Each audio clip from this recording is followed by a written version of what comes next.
क्या दुनिया का इंटरनेट एक झटके में ठप होगा? मिडल ईस्ट की जंग अब आपके मोबाइल नेटवर्क तक पहुंच चुकी है। तेल के बाद अब इंटरनेट पर वार क्या आने वाला है? Digital blackout. तो चलिए इस वीडियो में हम आपको बताते हैं, लेकिन उससे पहले स्वागत है आपका RNI न्यूज पर। मैं हूं आपके साथ तमन्ना चौधरी।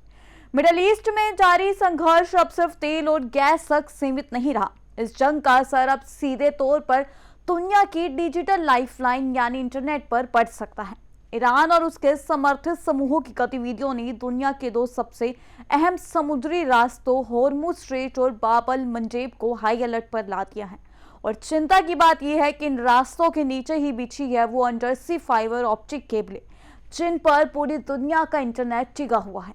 अगर इन केबलों को नुकसान पहुंचता है तो सिर्फ इंटरनेट ही नहीं, बल्कि बैंकिंग, डिजिटल पेमेंट, ऑनलाइन कामकाज और AI सेवाएं भी पूरी तरह से प्रभावित हो सकती हैं। मिडिल ईस्ट में तनाव लगातार बढ़ता जा रहा है।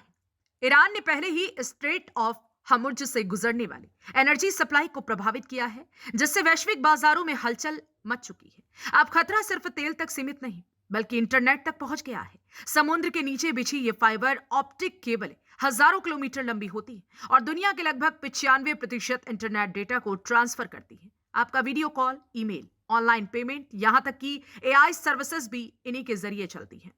रिपोर्ट्स के मुताबिक दो इलाके सबसे ज्यादा खतरे में हैं, स्ट्रेट ऑफ हामुर्ज और रेड सी में स्थित बाब अल मंडेब स्ट्रेट। हामुर्ज के सबसे संकरे हिस्से में पानी की गहराई करीब 200 फीट है, जिससे केबलों को नुकसान पहुंचना आसान हो सकता है। वहीं रेड सी में ईरान समर्थित हूती समूह जहाजों पर हमले कर रहे हैं, जिससे इस पूरे इलाके में अस्थिरता बढ़ गई है। इन समुद्री रास्तों के नीचे करीब 20 बड़ी इंटरनेट केबलें बिछी हैं, जिनमें से 17 रेड सी से होकर गुजरती हैं। ये केबलें यूरोप, एशिया और अफ्रीका को जोड़ती हैं। भारत के लिए भी ये बेहद अहम है, क्योंकि देश का अंतर्राष्ट्रीय इंटरनेट कनेक्शन काफी हद तक इन्हीं पर निर्भर करता है। अगर ये केबलें डैमेज होती हैं, तो भारत में इंटरनेट स्पीड धीमी हो सकती है, डिजिटल सेवाएं बाधित हो सकती हैं और बैंकिंग सिस्टम पर भी असर पड़ सकता है। दुनिया की बड़ी टेक कंपनियों ने UAE और सऊदी अरब में बड़े बड़े डेटा सेंटर्स बनाए हैं, जो इन केबल नेटवर्क से जुड़े हुए हैं।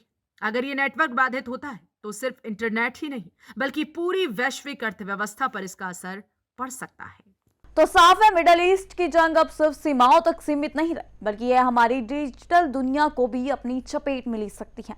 एक तरफ तेल संकट और दूसरी तरफ इंटरनेट का खतरा, ये दोनों मिलकर दुनिया के लिए सबसे बड़ी चुनौती बन सकते हैं। अब सवाल ये है कि क्या दुनिया इस डिजिटल लाइफलाइन को सुरक्षित रख पाएगी, या फिर आने वाले दिनों में हमें इंटरनेट ब्लैकआउट का सामना करना पड़ेगा। फिलहाल के लिए बस उतना ही। बने रहिए RNI के साथ।